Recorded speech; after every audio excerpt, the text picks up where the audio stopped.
Hello दोस्तों। तो recent development में हुआ है, आज है 31 अगस्त और जो बिडेन ने बोला था कि 31 अगस्त को सारे यूएस ट्रूप जो है अफ़गानिस्तान छोड़ देंगे, तो वैसा ही हुआ और सारे यूएस ट्रूप जो है अफ़गानिस्तान छोड़ दिए हैं। जो सोमवार की रात है, लेट नाइट मतलब मिडनाइट में, वहाँ पे सारे अफ़गानिस्तान से जो है ट्रूप यूएसए ने निकाल लिया। यहाँ पे आप देखेंगे एनडीटीवी का आर्टिकल है, last US soldier leaves Afghanistan ending America's longest war. मतलब इसने बोला है कि जो लास्ट जो है यूएस सोल्जर उसने भी अफगानिस्तान की ज़मीन को छोड़ दिया और यूएसए का जो लॉन्गेस्ट वार था वो ख़त्म किया है।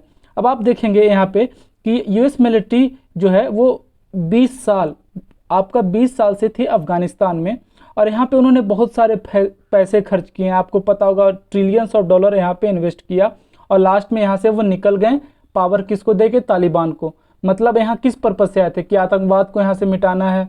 अब तालिबान वापस पावर में आ गया है, उसके बाद जितने भी उनके इक्विपमेंट थे सारा तालिबान को लग गया है।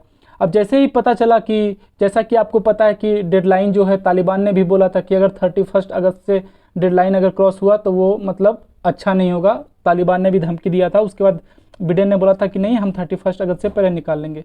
तो जैसे ही जो ट्रूप है अफगानिस्तान, काबुल एयरपोर्ट जो है, आपको पता होगा काबुल एयरपोर्ट पे ही लास्ट जो ट्रूप बचे हुए थे इवैक्यूएट करने के लिए, ऑक्युपाई किए हुए थे, तो वहाँ जैसे ही छोड़ा तो जो अफगानिस्तान के हैं वो लोग तालिबान के जो लोग हैं वो लोग काबुल एयरपोर्ट पे सारा कब्जा कर लिए। वहाँ गन फायर, मतलब खुशी का जो इजहार होता है ना, खुशी का इजहार करना, गन फायर, हवा में फायरिंग करना, ये सब किया है। उसके बाद मतलब आपको पता ही होगा कि अभी कुछ दिन पहले जो आईएसआईएस खुरान है उसने अटैक किया था, जिसमें 13 यूएस ट्रूप डेड हो गए थे, लगभग 100 जो सिविलियन है मारे गए थे। और ये जो है आपका आईएसआईएस खुरान जो है इसका लिया था कि हाँ हमने ये अटैक करवाया है। तो जैसा कि पता है कि बिडेन पे बहुत ज़्यादा प्रेशर था, ट्रूप भी उनके शहीद हो रहे थे, तो ऐसे में उन्होंने डेडलाइन एक्सटेंड नहीं किया और निकाल लिया। हालांकि आपको पता होगा कि यूरोप, फ्रांस, उन लोगों ने बोला था कि डेडलाइन एक्सटेंड कीजिए ताकि हम लोग जो है ट्रूप को और ज़्यादा ट्रूप और जो भी सिविलियन है ज़्यादा से ज़्यादा एवेक्यूएट कर सकें, लेकिन वैसा हुआ नहीं और इन्होंने निकाल लिया।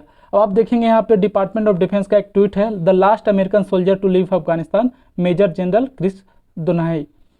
उसके बाद आप देखेंगे कि जो बिडेन का एक स्टेटमेंट था, now our 20 year military presence in Afghanistan has ended.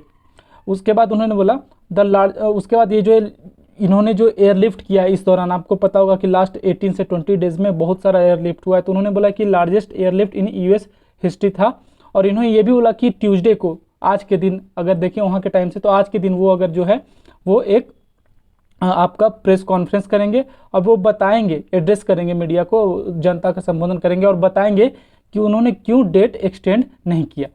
अब आप देखेंगे वहाँ के जो आपका तालिबान के स्पोक पर्सन है, तालिबान का जो स्पोक पर्सन है जबीबुल्ला मुजाहिद, उसने अफ़गानिस्तान का ये बोला है कि ये जो यूएसए है अफ़गानिस्तान में हार गया है और ये जो अफ़गानिस्तान का है इंडिपेंडेंस है कि हम लोग को आज़ादी मिल गया, अब हम लोग फ्री और सोवरेन जो नेशन बन गए हैं और ये सब जो विक्ट्री है ये हमसे बिलोंग करता है, विक्ट्री हम लोग को बिलोंग करता है कि 20 साल 2 दशक का लॉन्ग वार मतलब जो हुआ हम लोग बर्दाश्त किए, लड़े हैं, तब जाके ये विक्ट्री मिला, वैसा उसने अल जजीरा को बोला है। उसके बाद देखेंगे जो जनरल केनेथ मैकेंजी है, उन्होंने बोला कि जैसा कि बिडेन ने डेडलाइन सेट किया था उसके हिसाब से हम लोग जो है वार ख़त्म कर रहे हैं और अपने जो सारे ट्रूप है उसको अफ़गानिस्तान से पुल आउट कर रहे हैं। जो अफ़गानिस्तान में तो नहीं था, काबुल एयरपोर्ट पे जो ट्रूप थे जो एवेक्यूएशन के लिए आपका एयरपोर्ट को अपने कंट्रोल में लिए हुए थे, वहाँ से पुल आउट कर रहे हैं, हटा रहे हैं। और जो है लास्ट जो है प्लेन भी है वो काबुल एयरपोर्ट से उड़ गया, मतलब वहाँ से निकल गया है, जो यूएस एम्बेसडर वगैरह था वो लोग को लेके। और उन्होंने मैकेंजी ने ये भी बोला कि हम लोग जो है लास्ट 18 डेज में हम लोग लगभग 1,23,000 सिविलियन को एयरलिफ्ट किए हैं, लेकिन हम लोग जो है सबको एयरलिफ्ट नहीं कर पाए। कुछ कुछ जो अमेरिकन सिटीज़न और अफ़गान एलाय है वो अभी भी वहाँ है। तो अब आप अमेरिकन सिटीज़न तो समझ गए हैं, लेकिन अफ़गान एलाय मतलब ये सब क्या हो गया। जैसे देखिए अगर होता क्या था कि जैसे यूएस ट्रूप है तो उसका हेल्प करने के लिए अगर मान लीजिए कोई ड्राइवर हो गया, मैकेनिक हो गया, खाना बनाने वाला, या जो यूएस का ट्रूप का इन्फॉर्मर हो गया, वो लोग को भी तो यूएसए ने प्रॉमिस किया था जब वो अफगानिस्तान छोड़ेंगे तो वो लोग को साथ लेके जाएंगे, तो वो लोग को भी ले जाना पड़ा। तो उन्होंने ये भी बोला इन्होंने बोला कि we did not get everybody out there out that we wanted to get out, मतलब अभी भी वहाँ पे कुछ लोग वहाँ पे फंसे हुए हैं। अब पता नहीं आगे क्या हुआ उन लोग का, ये तो आगे समय ही बताएगा, क्योंकि अभी फिलहाल के लिए यूएस ट्रूप अफगानिस्तान से निकल चुकी है।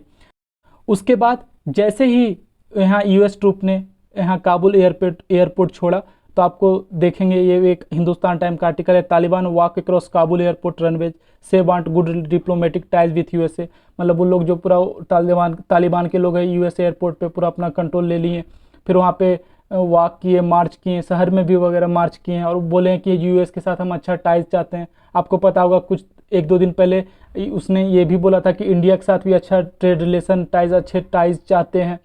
तो देखा जाए तो अब आने वाला समय बताएगा कि अब क्या होने वाला है इस रीजन में या फिर वेस्ट में क्या होने वाला है, क्योंकि आपको पता होगा कि जब से क्या बोलते हैं ट्रूप निकला है, तो अभी हाल फिलहाल जो आपके पाकिस्तान के एनएसए है उसका भी एक बयान आया था कि अगर तालिबान को रिकॉग्नाइज नहीं करती है, गवर्नमेंट सपोर्ट नहीं करती है, तो 9/11 दोबारा हो सकता है।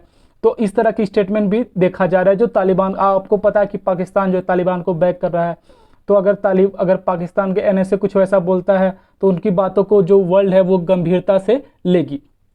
अब आने वाले समय में देखा जाएगा कि जो बाइडेन का ये जो गलती है, बहुत बड़ा मिस्टेक जो उन्होंने किया है, जैसा कि आपको पता है कि हर कोई क्रिटिसाइज कर रहा है बाइडेन का, और डेट भी एक्सटेंड करने के लिए बोल रहे थे लोग, वर्ल्ड लीडर्स बड़े बड़े जैसे इमैनुअल मैक्रोन हो गए, फिर बोरिस जॉनसन हो गए, इन लोगों ने सबने रिक्वेस्ट किया था जो बाइडेन से कि आप डेट जो है एक्सटेंड कीजिए ताकि हम लोग सही से इवैक्यूएट कर सके। लेकिन अभी भी अफगानिस्तान में लोग फंसे हुए हैं, यूएस सिटीजन, और जो बहुत लोग हैं जो अफगानिस्तान छोड़ के जाना चाहते हैं।